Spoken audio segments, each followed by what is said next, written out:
Airbnb Yes. hit more lows. Yeah. Is it at all-time lows? Not all-time lows. No, not yet. Let's not put that nail in the coffin yet. But it had some after Friday kind of having a bounce back. It started moving its way down again.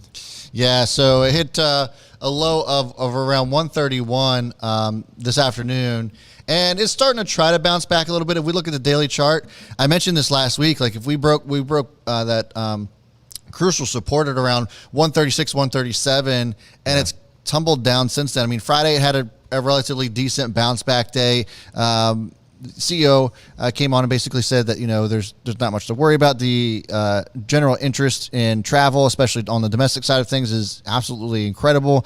I would venture to say that there's also some pretty decent news coming out of the EU as well as Southeast Asia when it comes to COVID cases. So that also bodes well for the travel industry as a whole. Airbnb has international spots as well, so that bodes well for them. The Biden administration just came out and said that they were shipping out 20 million doses to the EU. So I think that this is definitely going to be something that I would say, I don't like to speak in absolutes, but it sure feels like we're getting pretty damn near close to the bottom on Airbnb.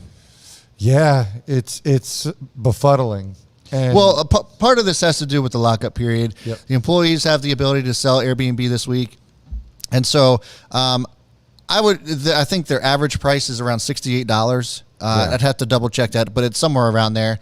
And so then you have those folks that are looking at this and saying, well, my original, the original shares that was given to me are now worth double what they were. So you're probably going to see some selling there, but I would venture to say that you're not going to see a ton, especially if you look at most employee stock programs. All they want to do is keep buying stock up of their own company. So, and I worked for companies that had stock buybacks, and, I definitely would sell every now and then, but it was never like I didn't want to just buy right back in. Yeah, I'm not sure, though. I don't know. I think your situation was different because you guys had financial expertise. Well, no, because it was also the people that we worked for, like our clients and stuff. Yeah, I mean, I worked for T. Rowe Price, full disclosure. But like Costco employees, all they want to do is just keep buying more Costco stock. Yeah, that's fair. I just, certain people that are investing, and this is just, there's no research backed by this. This is just people I experienced that participate in their stock sharing program or stock purchasing program is that they don't understand the market. So if they got it at 68 and it's at 130 and they see this drop down, they freak out. Right. And so especially Airbnb, where you're not really don't hosts also get access to this, or is that not correct? Say that again? Didn't hosts?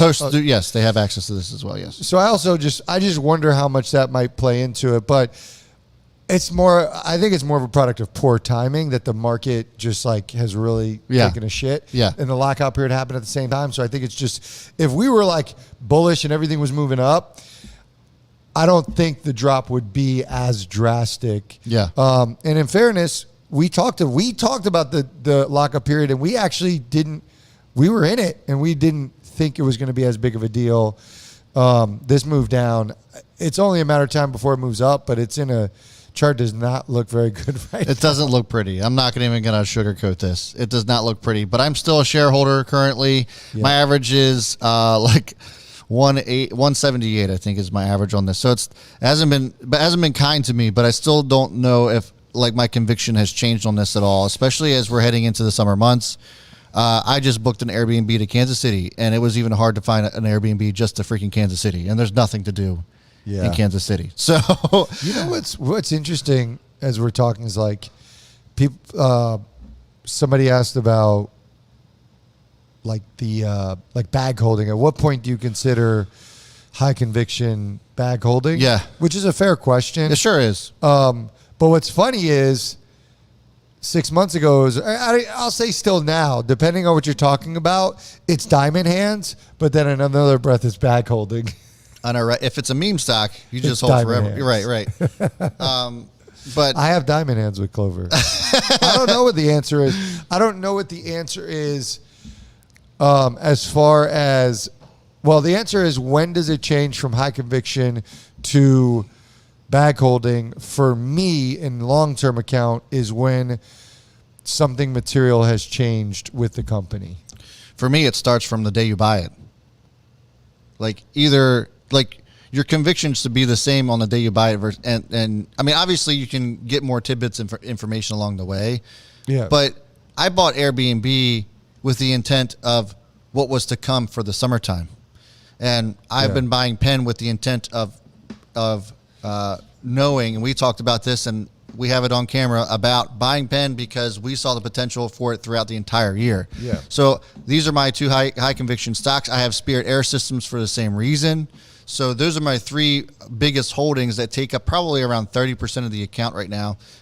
And so I have no desire to sell those because the story has yet to have been written on these. And so that is why I choose to hold those. And I had that thought process going into it, and it hasn't changed. Yeah, but I also want to make it clear. So you're saying consider your time horizon. Your time horizon hasn't played out. Right. But there are times where things fundamentally change. I mean, not fundamentally as fundamental numbers. You got out of Tesla because you felt like catalyst didn't come through and there was nothing on the horizon. So that's where you change. Like, you didn't back hold. And so something changed along the way, which was there were no more catalysts, and you said, okay, I'm going to cut bait on that. Whereas your time horizon hasn't been complete for Penn, which has 2 states that they're about to launch in. They have the NBA playoffs beginning. There's a lot of things that are still on the horizon. So fundamentally, something might change, like let's say after basketball playoffs. Yeah.